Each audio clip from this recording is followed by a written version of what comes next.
will be doing this on every Saturday, Malaysia time, 2 p.m. And thank you, Jimmy, for the introduction. Welcome, Sue. We are glad that we have an English guru here. So when I speak English, if I do make some mistake, do correct me, teacher. Yeah, learning is a lifetime journey. Yeah. All right. So it's good. So today, my topic, what I will share with you guys will be on how do you maximize your points for the skill migration. So over the years that we've been doing this migration business, we basically help a lot of our clients to see ways and methods for us to give the clients an option for them to improve their point test for the skill select for the skill migration tool system.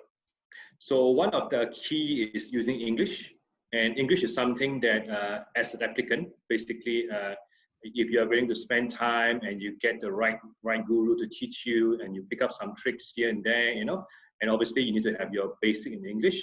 That will obviously help you with having a guru to guide you through.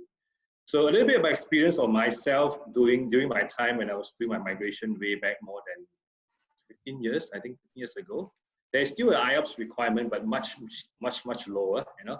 So I myself is the year where the Malaysian education changed from English to Bahasa. So I was lucky enough the teachers still speak English, and then but all in Bahasa. So when I went over for my IELTS test, I was a little bit nervous, and I actually attended the class. All right. So the class actually helped me a lot. It does help me a lot. And then after that, when I go into the migration law, when I enter the university, there is a higher academic IELTS requirement. You know, then again I went for the English test, and again I told myself I had to go for a course. And this time I went for a very in-depth course. It's over, I think, a few weeks by another education provider. So I sat through the whole duration, and I realized that, oh, my English really have a lot of mistakes, especially on my speaking part. So over this period, and I realized that how important English is. And in Kissin, we realized that our client must be given the best guideline. And what we did is that we will hook you up with whatever available resources we can to help you to increase the point. And after my presentation, I'll pass the floor to Sue and wait for very exciting tips about PTE.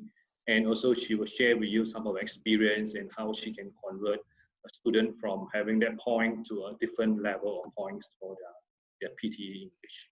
So let me put on my screen for the PowerPoint, and I will just run through a little bit background about Kissin, and then I will follow up by the main topic about the point test.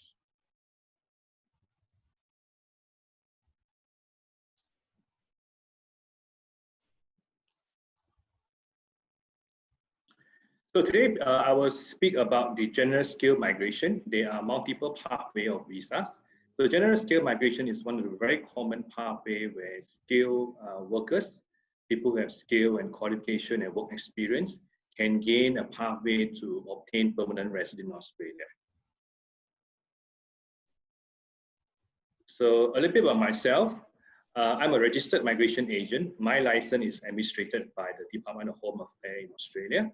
So the body is called MARA, and we are given a number. So by looking at my number on the screen here, if you see my number start with 09, which means that's the date where I obtained my license.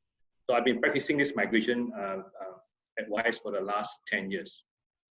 So I also have a license given by Immigration New Zealand, that is for New Zealand visa applications. So today I'll just focus on Australia. So who is Kissin? So Kissin is actually founded much earlier in Australia, in Brisbane. At the time, our company is called Australia Migration Visa Lawyers. So over the years, it expanded into Malaysia. And when I took over the operation way back in 2009, I renamed it to Kissin Migration. And the head office in Brisbane, over the years, we have merged and re-merged. And right now, we are actually, the head office is actually owned by an international US migration firm, a very large migration firm. So in Malaysia, we support our clients from our care office. We have an office in Center Point in PJ. We have another office in Penang and Kota Kinabalu, and also we have our partners in Brunei, and recently we expand into Surabaya.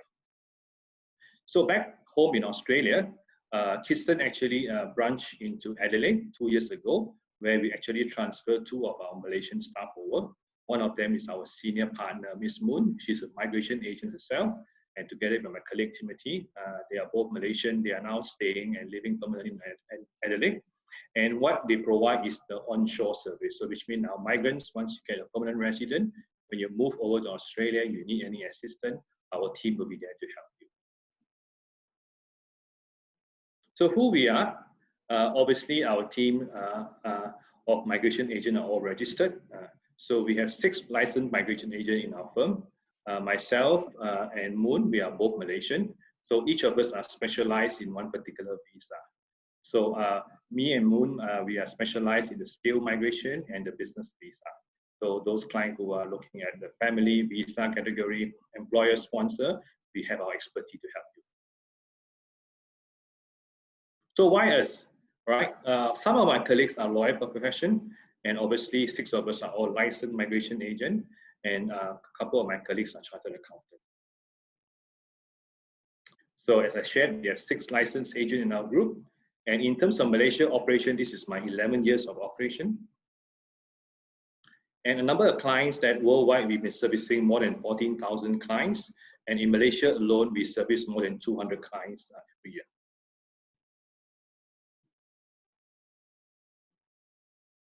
So what service do we provide?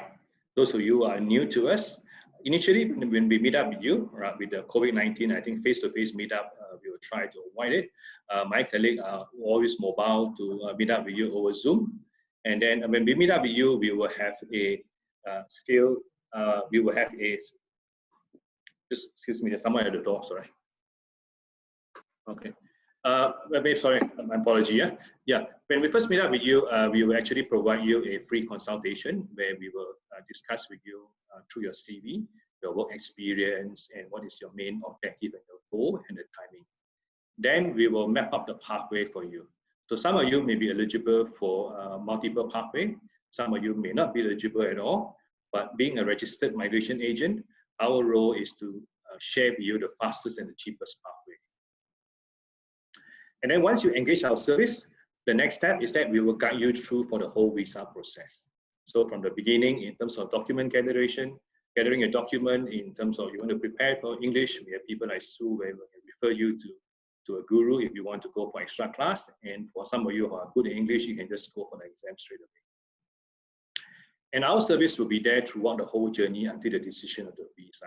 So in general, scale visa takes between 12 to 18 months. So throughout these 12 to 18 months, you sit back, relax in your home or in your office. My staff will be communicating with you for documentation. And most of the time, documents are sent by email, and sometimes we arrange for courier pickup. Now, the other area where I've been practicing and I realized very important that our clients are looking for is the post-grant service. So what happened after your visa grant, right? So that is a question that a lot of migrants who move to Australia experience that. Even myself, when I moved to Australia way back 15 years ago, I have all these questions with me. I have no one to help, and I have to learn from ground zero. So with all this knowledge we have gathered over the years, we have offices in Australia, my colleague in Australia. We are there to provide you support. Do keep contact with us after the visa grant. If you have any question in terms of children education, enrollment, Medicare benefit, and those who are on business visa, running a business, getting legal advice, getting tax advice, we will hook you up with accountants and lawyers. And those of you who are looking for housing, basically we will hook you up directly with property development. Okay, now let me go on to the main topic. So today I will talk about general skill migration. I won't go into very detail about all the criteria because the main topic for today is how do you maximize your point test? I'll quickly run through one summary of slide where this is the basic requirement for skilled migrant. There's an age limit. Once you hit your 45th birthday, game over, right? Which means you are not eligible. However, if your partner is much younger, he or she have the skill, or then it's possible for you to use your partner to be the main applicant. Now, English is a mandatory for the general skill migration, unless you are someone who have a British passport, studying but British and UK and living in UK, right? So again, as I refreshed on the English requirement, points are given for the English. So the following slide, I will share with you what are the points that is awarded based on the score of the English. Now there will be a body that they will assess the skill, all right? So the skill assessment body. So if today you are an engineer, Engineer Australia will come and assess a skill. So similarly, if you are doing you are an IT profession, Australia Computer Society will assess a skill. So this authority is based in Australia. My team will assist you in the document collection, and once we have the right document, we will submit in the decision ready to the relevant skill authority.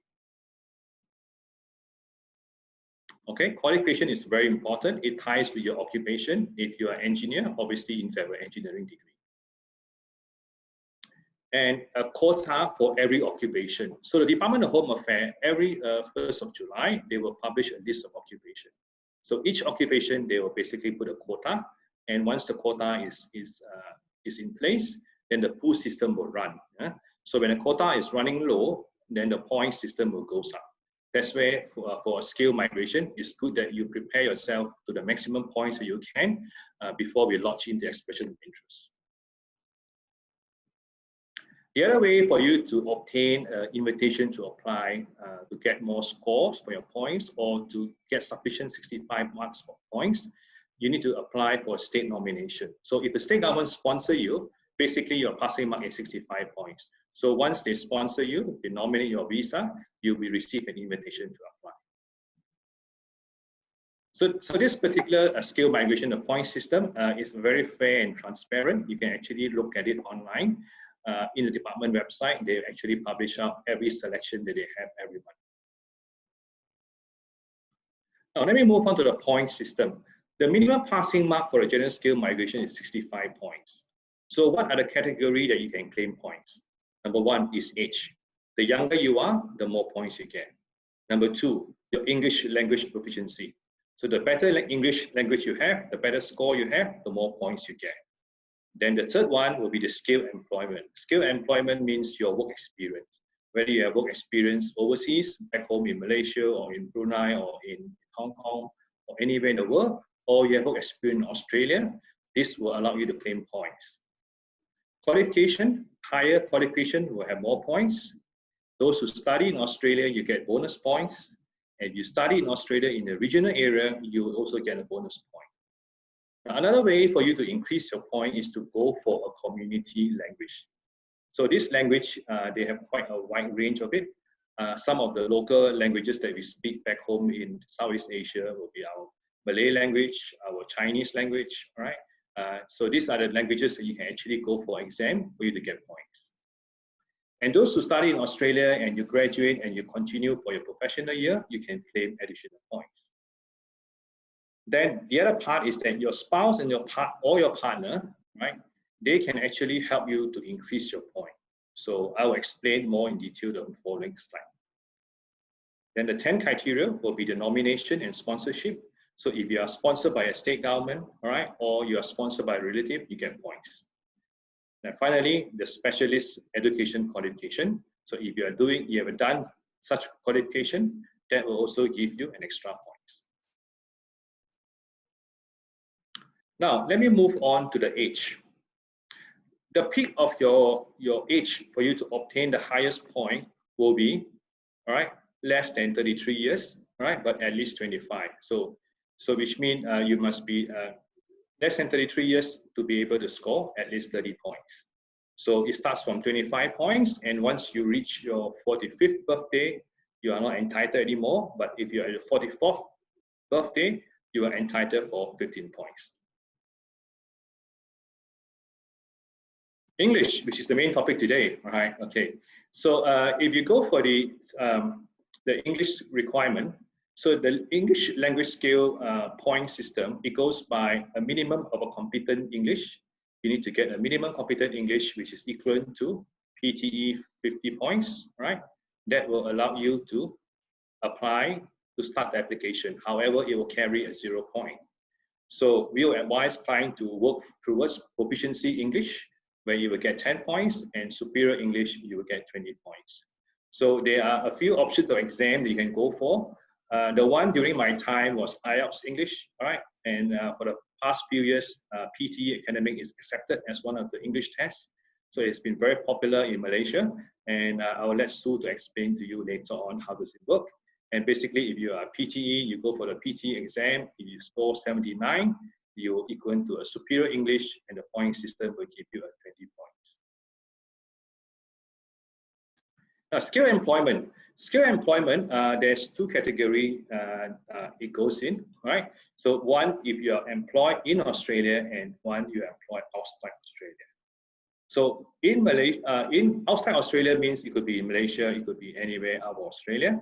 So if you have 3 years of work experience, you get 5 points. 5 years work experience, you get 10 points, and 8 years work experience, you get 15 points. This is over the duration of the last 10 years, right? Then, sorry, that is for the last category of 8 years, the last 10 years. So if you are claiming for 3 years work experience, it's the last 5 years. So if you are employed in Australia, you get more points by having a lesser number of years of work experience. All right, 1 year work experience in the last 3 years will give you 5 points. So 3 years of work experience in the last 5 years will give you 10 points, and the numbers go until you get a maximum of 20 points. Qualification. Now, starting from the low level, where if you have a skill assessment and the authority recognize your qualification, you get 10 points. That's similarly for people holding diploma or trade qualification. A bachelor degree that is recognized, we get 15 points. And those of you who hold a doctorate, all right, will get recognized, you will get 20 points. Study in Australia.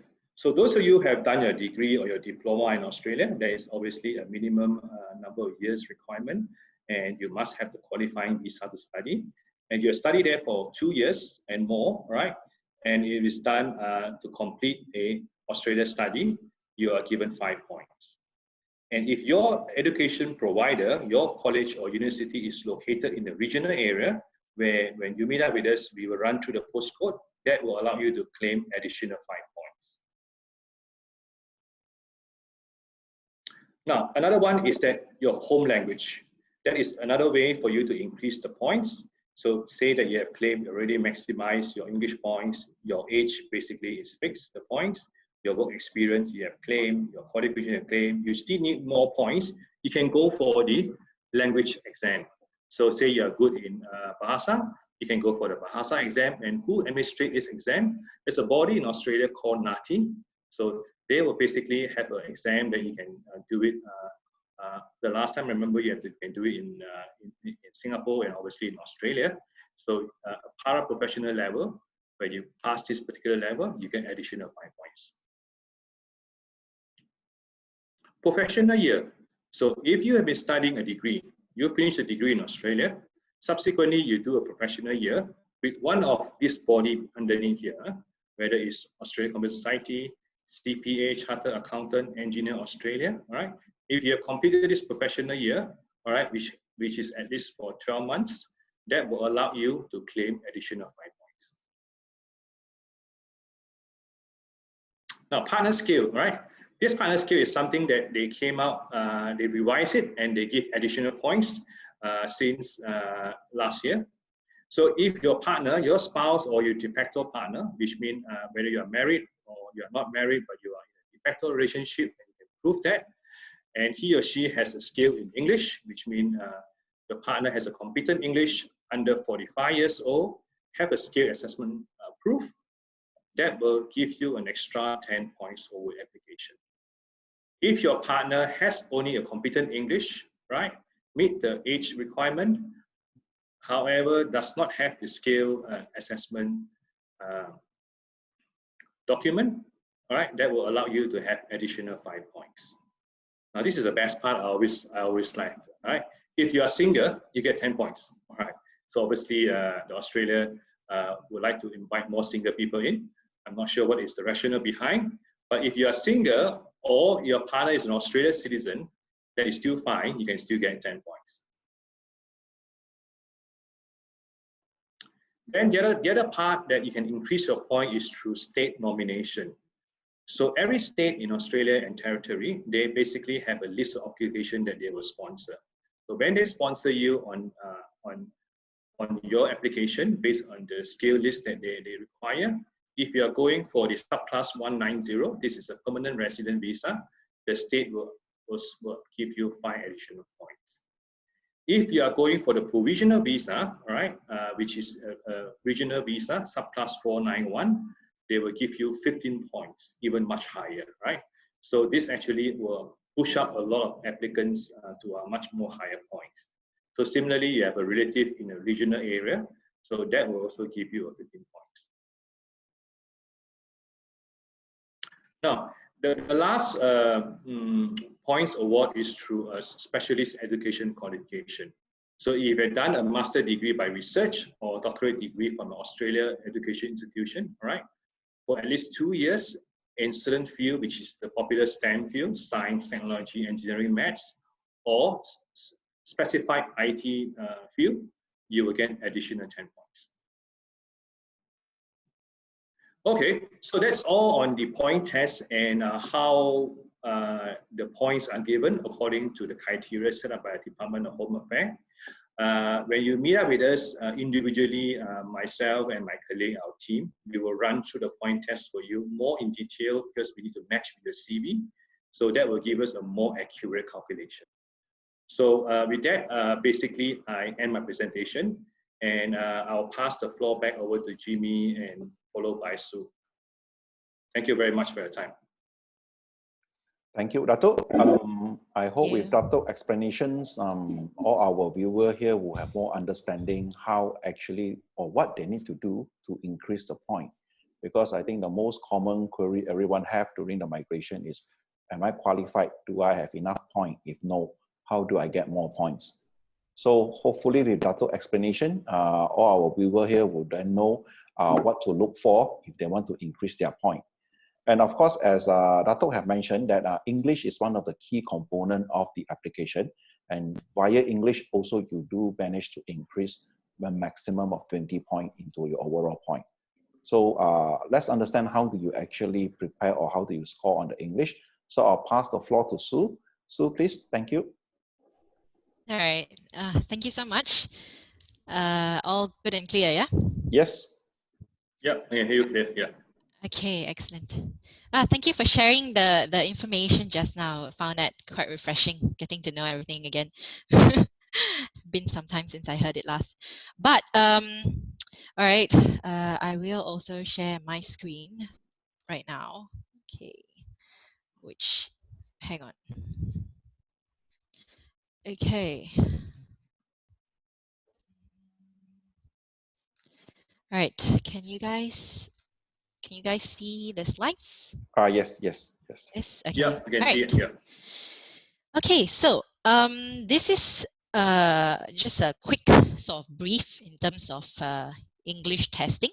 I'm not sure who's tuning in, but if you're here, you have done IELTS or PTE, these tests sound familiar to you, then we're going to be talking mostly about it. And we're going to try to go through PTE and IELTS, or PTE or IELTS, in the most efficient way possible, basically to get this as a stepping stone towards your final migration. All right, a little bit of an introduction. My name is Sue Ann. I am a co-founder at Master PTE, and I've been teaching hundreds of students over the past 3 years. And all right, first question of the day. Why do I have to take an English exam? That's the first question. So if you have decided to migrate to Australia, New Zealand, or any other country for that matter, you do probably have to take it. Why? Because it's a form of acclimatization to that particular country. So this is Alan Touch. He's currently the acting Minister for Immigration in Australia. And he says that English is key to migration, and it's basically a form of integration into the society. Also, it boosts your migration score by quite a bit. All right, so just now, Dato Michael was already talking about what points would boost your score to get it higher, especially to pass the 65, which is the minimum required to have your application in. So you can see that if you get a band 7 for IELTS or a 65 for PTE, it gives you an increment of 10 points to your migration score. And if you get a band 8, which is a 79 for PTE, that gives you an increment of 20. So this can actually amount to almost a quarter of your full scores. So it's no doubt a pretty substantial amount. And I mean, everyone who wants to migrate must seriously consider taking the English exam to give you a fighting chance, because you know, the applicants are getting more and more competitive, so you also have to play your part and boost your own score. All right. Okay, so the common problem when it comes to taking the exam, regardless of whether you have taken IELTS or PTE, is actually quite common. The problem is quite common. All right, for IELTS, usually it's the writing problem. So I have taken IELTS, and I have taken both IELTS and PTE. And I find this problem to be true, not just for myself, but for 90% of the students that come and see us. Students meaning working adults, and both working adults and students, those who want to migrate or study abroad. So they will always get high scores in listening, high scores in reading, maybe good scores in speaking as well. But writing is where they will fall short, probably around a mark, 1 mark, or like 0.5 marks. And that can be very frustrating. I don't know whether any of your watching have the same problem, but yes, it's a pretty depressing situation to be in. And a lot of our students actually take the IELTS exam multiple times. Like we have one student right outside who has taken the exam like 6 times, failing, and then only like switch to PTE. On the other hand, if you take PTE, there is the other problem to face, which is the AI element. I'll explain more about this later. But usually, this is not the case all the time, but most of the time, people will fall short in speaking. Right? They will do the rest of the task types or the rest of the sections well, but then they don't do well in speaking at all. And you can see that it's quite the opposite, right, between PTE and IELTS. So how do we solve this problem? First, we need to understand what's the difference between PTE and IELTS. All right, it's quite important to get this because you need to tackle both exams quite differently. So we need to understand the main difference, which is who actually evaluates your answers. All right, so IELTS is actually human examiners, especially for the subjective task types, the writing and the speaking section.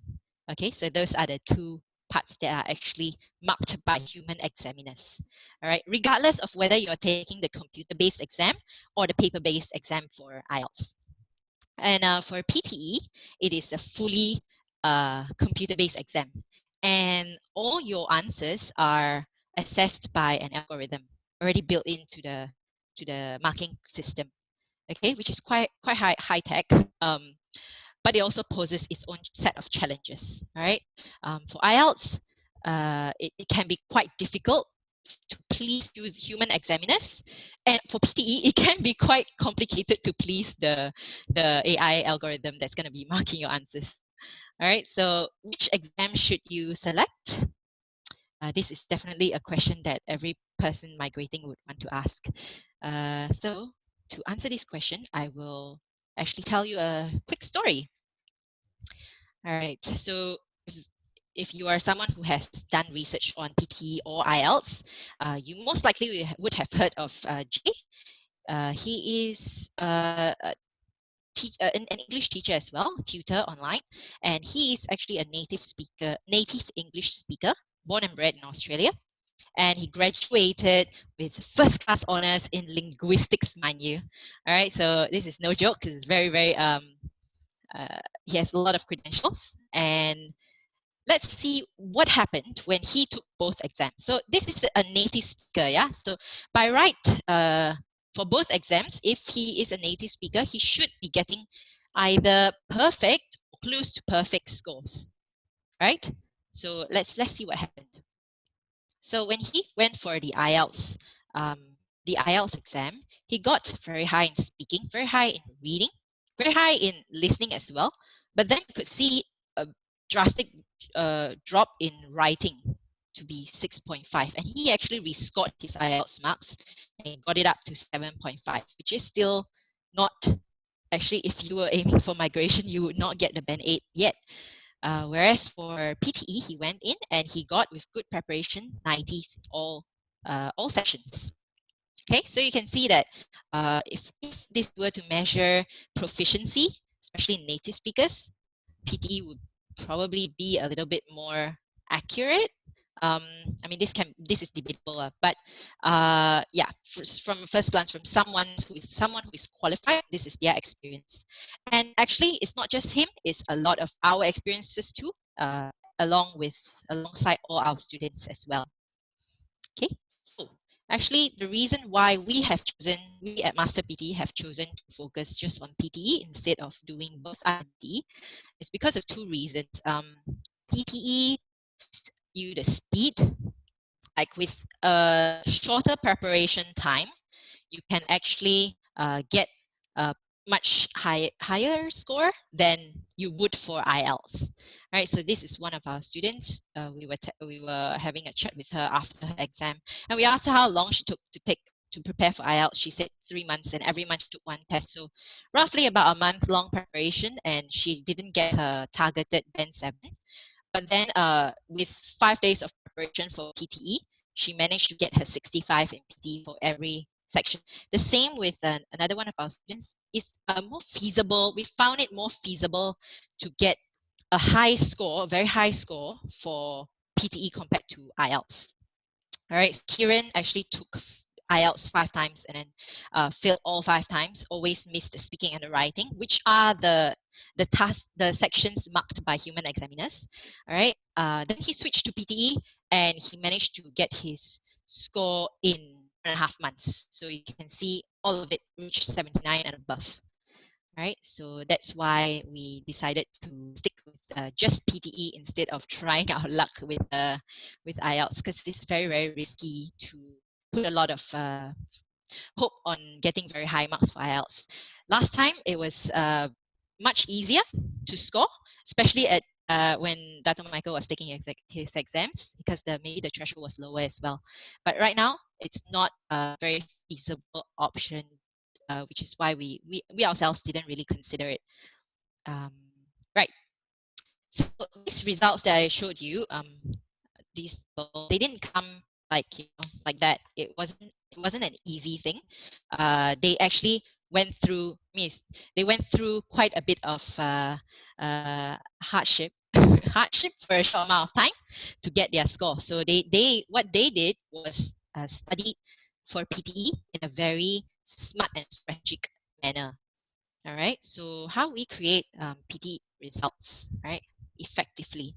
So we need to understand the importance of technique in PTE. What this means is to understand the exam.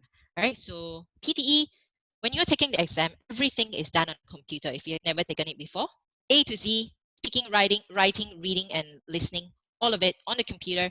Once you're done, all your answers are uploaded onto a cloud, and an AI actually generates the results for you. Okay, so it's a very speedy process. You can get your results in, most of us get them in like 1 day, about there. Right, so the entire exam is AI marked. Right, so it is quite important to understand what the computer wants, what the marking system wants, so that you can actually write or speak, answer in a way that is very compatible with what the program requires, so that you basically check all the boxes and you are able to get like as many marks as possible following the marking criteria of the PTE exam. Okay, so a lot of our students, once they're done with our program, they'll say like, don't study hard, study smart, because in a sense, PTE is an exam that you really have to hit the marking criteria to get your marks. All right, so for example, I'll give you an example of one of the things that we discuss in our classes. Okay, for writing, right? For example, the essay, which is a huge struggle for IELTS candidates. They'll be like, oh, writing, tough one, tough. But for PTE, so we break it down very technically, and we tell people what to do, what not to do according to the marking criteria. So for essay, it's good to have four paragraphs, and the word count should be around 200 to 300 words. You should not write less, you should not write more. You should have keywords in your essay. For example, first and foremost, on the other hand, in conclusion, you can add in your own research as well. So those are the types of things that we discuss. How many words, what sort of content you should have in your essay, how you should structure your arguments, what should your first paragraph look like, second paragraph look like, conclusion, introduction, everything. Okay, pretty detailed. Same with speaking. We'll also break it down for you. Okay, in one, if you have taken PTE before, this is one of the challenging task types that people will face. It's called describe image. All right, so this is where you look at the image. This is the image, and then you will, you will basically talk about the image for about 40 seconds. Okay, so in each, what should you include? You should include an introduction. You should include body. And you should always have a conclusion. This is a keyword you should not miss out in your speech. Okay, this applies to all your speaking task types, especially describe image and retell lecture. If those who know PTE will know what I'm talking about. All right, so yeah, it's quite technical to a certain extent.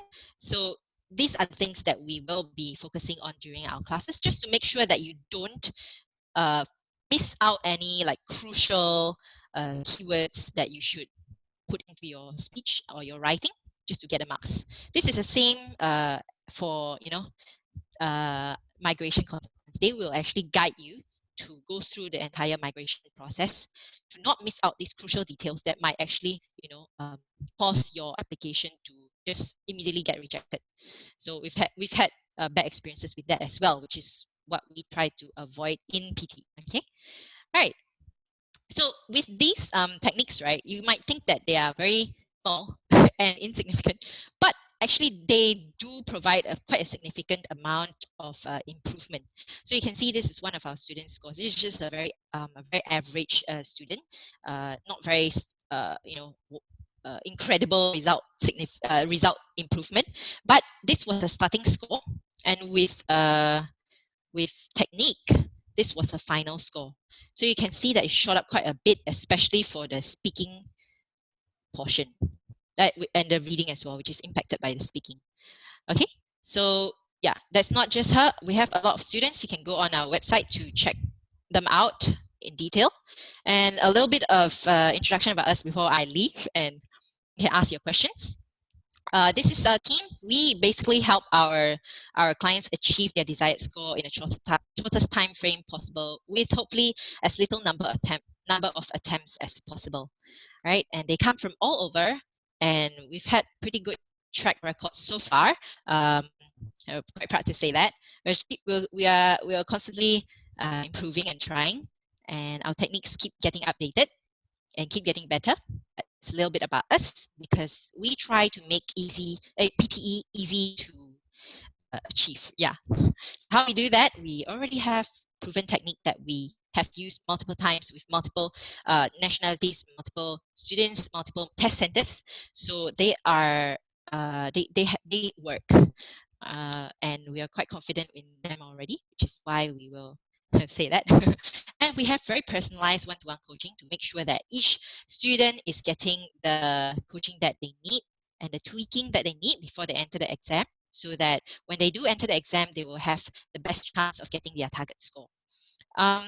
We do also guide students with exam questions forecasting and mock test preparation. So those are very important things to prepare before you go into the exam, just so that you don't have to repeat the exam multiple times, which is what we try to avoid. Hopefully yourself as well. So our program is called the PTE Intensive Program. We actually will give Kissin customers 100 ringgit off before the 29th of May if you are with Kissin. And yeah, that's about it. I will pass it back to Jimmy. Thank you so much for your attention.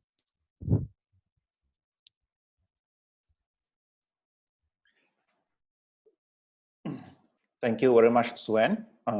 Thanks for the explanation. And also, thank you, Dato. Now we will open up the floor for question. Anything that you all want to understand about how to increase your point and how to prepare for the English test. There is a question from the floor by an individual called Mr. Let me just double confirm. Mr. Lim. He asked, basically in the exam, there will be 4 components: speaking, reading, listening, and writing. If he were to score well in 3 components and not so well in one of the components, let's assume band 8 for speaking, band 8 for listening, band 8 for writing, but one band, he only score band 7 or band 6. So would the system take an average score, which appear on the result, or they take the lowest band? Suen, your mic is off. Yeah. Sorry. Yeah. Can you hear me now? Yeah. Yes, please. Okay. All right. So this is a very good question. Unfortunately, it doesn't work like that for migration to Australia. They actually require each section to hit a minimum of either band 7 or band 8. So that would not work actually if you didn't hit one section. I'm sorry. Which is why in PTE we usually tell our students to take the mock first to make sure that they actually pass all sections before they go into the exam. Because if you miss one, you miss the entire thing. It's really a waste. So maybe that's what you should consider as well, Mr. Lim. Okay, so in Suen's explanation is you would have to score all 4 components. If you will not score at one component, the system will, the migration system will only pick the lowest component score as the acceptance score. Being say so is you need to score all 4. Am I right, Suen? Yes. Yeah. Another question follow up from this question is, if he were to retake the exam, can he just take one part of for the 4 part, or you have to redo all the 4 parts? Right. Okay. No, you would have to go through the entire exam again. So yeah, you run the risk of maybe not getting the score in another section as well. So that's one thing to look for. Even if you pass, let's say you pass, you should not let it slack, because the next time you go in, you might not pass. So yeah, keep working on all 4 sections. Understand. I hope that helps. Yeah, thank you very much, Suen. Okay, this one is definitely for Suen. As the present migration system for the English test, the system allows you to have an option for IELTS, Pearson, OET, and also TOEFL. Why do you recommend Pearson among all the 4 other versions of tests? Is it easier to score, or is it this is a question that everybody will be asking. Out of the 4 parts of English test, which is the easiest one I can able to score? Yeah, I know. I get this question every day. So I would say the reason why we settled with PTE compared to all those other exams is because PTE is a very unique exam in the sense of who is marking your answers. It's an AI. So whereas the rest, right, they are, even though they may be on the computer, they have human examiners. So for PTE, if we know what the computer wants, if we know what the marking criteria wants, and we can give the computer what it wants, give the type of answers, not like correct, not like study past year questions, but like give it in a way that the computer will check all the boxes, then it's a more feasible exam to get a much higher score at. All right, so I wouldn't say that PTE is easier. I would not say that. Anyone who has taken a look at PTE and IELTS will definitely say IELTS is easier, to be honest, because IELTS is very straightforward in terms of the types of questions. Whereas PTE is a little bit more complicated, which is why a lot of people go with IELTS first before they fail IELTS and then come to PTE. But PTE, even though it may seem a little bit complicated at first, it is more feasible when you're targeting a higher score, especially if you know what the marking, what you're doing, what the marking system requires. Understand. So, which means you still recommend PTE because with your program, you could actually prepare your student how to basically how to score in the exam. Am I right? Yes, yeah, because we do have the technique, and because PTE has a good mock test, which we use to basically prepare our students well before they go into the exam. Understand. The next question will be addressed to Dato. Dato, this is a question from Mr. Yong. Seems to be same surname with you. Okay, his question is straight.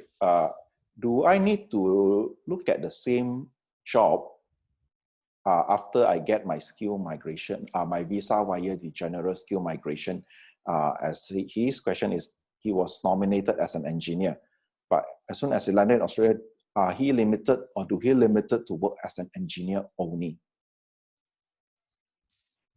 Yeah, basically once you obtain the visa from Australia, whether it's a permanent resident or the provisional visa, it comes with the full work right, and you can actually take up any employment. So the skill is only your stepping foundation for you to obtain, for them to assess you for the points, and also to be able to give you the visa. So once you are there, based on the usual statistic, usually is that whatever skill you have, you end up doing very similar industry. But to answer your question, you can actually work in any job. Okay, thank you, Dato. The next question is, in your presentation, you did highlight one point that in order for the applicant to increase their point, they can consider to go through a state nomination.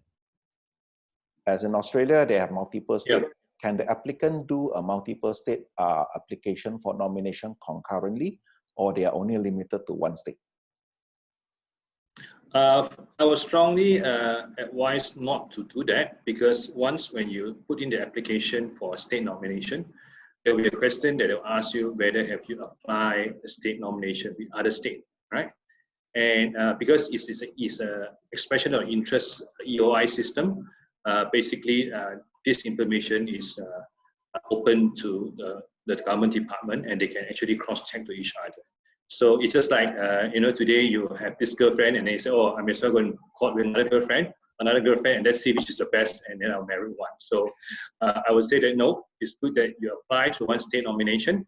And to our experience, basically, we will be able to tell you whether, okay, this particular state, the chances are good or not good, we will tell you. All right, some of those eastern state, they basically goes on high points when they invite you, and some of them will go on a selection over committee, right? So those are harder to get the nomination, but there are ways that we will advise you to put in a favorable application in. Okay, thank you very much, Dato. There's also another point that in your presentation you did manage, you highlight is community languages. So can you elaborate a bit on this one, and how do the candidate actually can claim this additional point? As everybody aware now, the selection point is very high, and every applicant try to maximize their point as much as possible. Yeah, this is a very popular question that client actually asks us. Over the years, we have clients who went for this, we call it NATI exam. So majority of them actually went for the Chinese, they have Mandarin, and they have Bahasa. The feedback that we obtained from them is that some of them come back and say that it's not so easy, right? They need to prepare. And if you go into the NATI website, they basically has information on how the exam goes and how you should prepare for it. You can go as an interpreter or a translator. So they have a different language and a different option for exam. You're not going for the professional exam. Do remember, you are just going for the para-professional. So if you are confident on your own native language, you want to go for it, that is a good way of getting extra 5 points. Okay, thank you, Dato. This is a follow-up from the last question. So if the applicant decided to claim this 5 point, will your office able to assist on this one? Yes, obviously, we will contact the NATI office. We will get you the relevant documents and forms for you to fill up, and then we will help you to register and to pay the fee. They will give you the exam date for you to go. Thank you, Dato. The next one is also directed to Dato. It's about more on the migration part. In your presentation, you did mention that that is a requirement for families sponsor. How do you define the family relationship? Is it anyone in my family, or you have to be in a specific condition of the family sponsor? Yeah, the family sponsor, basically that the family member must be your immediate family, siblings, right? Mm-hmm. So then the other very important criteria, so they must be living in the correct postcode, the regional postcode to sponsor. So if you have a relative living in Australia, when we assess you, do let us know whether it's your first cousin, second cousin, all right? And then we will look at the postcode, and from there we'll be able to give you the right advice. Okay, understand, Dato. So again, if they want to understand more, they can contact your office, and you can also advise them what is the requirement. Yes, for sure. Okay, yeah. Okay, there is a question from Miss Yong. She was asking here, she is an accountant. So if she were to go for the PTE examination as an accountant, do they have a basic requirement, or what is the minimum required for accountants to qualify? Sue, can you answer that? You mean for the skilled migration? Yes. Or I'm not sure, or Dato or Sue, who can actually assist on this question.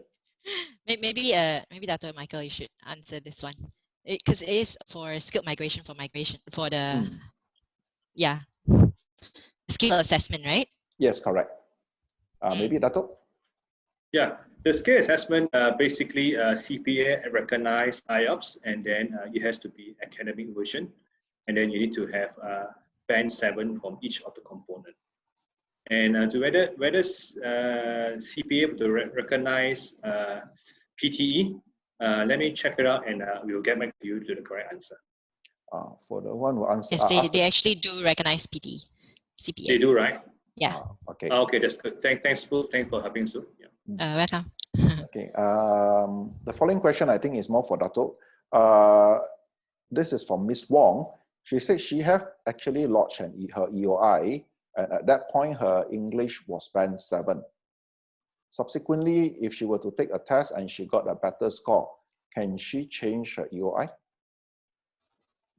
Yes, we can update the EOI for a higher English score from there. Okay. The next question is for Miss Sue. This is to be a direct question. They want to. This is from Miss Agnes. She want to know where is your center is located, or do you do online courses? All right, during the MCO, we definitely stuck to online classes. We do have a center. It's at Puchong, Bandar Putri. Mm-hmm. So if you'd like to attend the classes, maybe you should get in touch with us online first. Not come to our office. We might not be open. Thank you. Thank you, Sue. If you don't mind, at the end of the presentation, please share your contact so that the interested party could actually contact you. Then the next question is for Dato here is, after my result was English result, how long could I keep on using the same English result before it expired? Or how long is the validity of the English test in regardless of PTE or IELTS? I'm more familiar with the IELTS because I'm from the old school. It comes with a 2 years validity. So how about PTE? What is the validity of PTE? PTE for studying abroad is 2 years, but for migration it's 3 years. 3 years. Okay, thank you. I hope that answer your question, Mr. Alfred. The next question here is again the same question. Dato, how this question have, I think you have answered for the last two forum that we have. How long usually does this take for the visa to be granted? All right, for the skill migration, the usual time frame ranges within 12 months. We have cases that is much earlier. Now, however, with the COVID-19 pandemic issue with the travel ban, we ourselves and our other colleagues in the same industry, we are experiencing some slower decision. So I will always tell our client just work within 12 to 18 months. Okay, understand. So this is another question from Mr. Chiu. Due to the COVID-19 pandemic crisis, should he apply skill migration this year, or she has to wait until the pandemic was over? This is, they will need your professional opinion on this one, Dato. Yeah, in general, when you apply for skill migration, there are multiple steps to fulfill before we can actually lodge in the expression of interest and to wait for the invitation to apply. So one of the important one is a skill assessment. So if we assess you and if we find that you are eligible in terms of the point test and your occupations in the list, I will advise you to start your skill assessment first. Concurrently, you can prepare for your English test. So that will allow you to be able to get a positive skill assessment ready and to get your English exam, say your PTE academic score ready. So once you are ready, come 1st of July, when the department open up the new points, the new occupation list, that is a good opportunity for you to lodge in your expression of interest. Okay, I will pick one last question from the floor. If I were to miss out any of your question, not to worry, our team will then contact you personally to answer all your questions. I think the last question is, do they have a limit of how many times can you take the English test? Yes. Yes, Sue, please. There is no limit right now, but of course, don't go and take it so many times. Maybe if you've taken the PTE twice and it's still not still not showing the results that you want, you should definitely seek for help. And if you're taking IELTS like twice, 2 to 3 times, and it's also not getting the results you want, maybe it's time to consider a shift to PTE, which is what most of our students did as well, and they found that shift pretty rewarding after. But yeah, there's no limit to how many times you can take it. The most we have known someone to take it for was 18 times. Wow. Yeah. So don't do that. Don't do that for help. Okay. If let's say 2-3 times done. This one is from me. Dato, the application show that how many times do I have tried for the English? And if does it show, does it affect my application? Obviously, no. It's a very fair system. You lodge in the best result in your application. Mm-hmm. Okay. So that's all for today. Those who are not able to pick your question, we will try to, our team will try to contact you due to the time constraint. Thank you very much, Dato. Thank you very much, Suen. And we will see you all again on next week with our next guest speaker, which is we have the from the South Australia State Government and also a developer. The focus will be on migration via property development. Thank you very much. Bye. Thank you, Sue. Thank you, Jimmy. Bye. Bye.